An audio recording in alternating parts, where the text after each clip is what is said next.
Hello friends, welcome to N creativity. দেখতে পাচ্ছ গ্রাম বাংলা একটা পুকুর শোকানো হচ্ছে, মাছ ধরা হবে। এ ভাই এখানে কি করতে এসছো? এখানে মাছ ধরাতে যে একটা আমাদের ঐতিহ্যবাসী পুকুর গ্রাম বাংলার। এই যে আগে ছাড়লা আমাকে বলেছিল অনেকদিন থাকতে এখানে পুকুরটা শুকোবার কথা, কিন্তু আমার সময় হয়ে ওঠেনি। এখন এখন এখন টাইম পেয়েছো? হ্যাঁ, রমজান মাসের পরে আমরা সব সময় পেয়েছি। সেই পানি আজ বাদাম বাড়িতে পৌঁছে দেওয়ার চেষ্টা করেছি।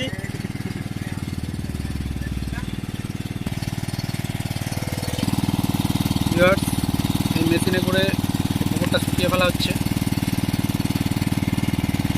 দেখতেই পাচ্ছ, এরকম দৃশ্য এখন খুব কমই দেখা যায়।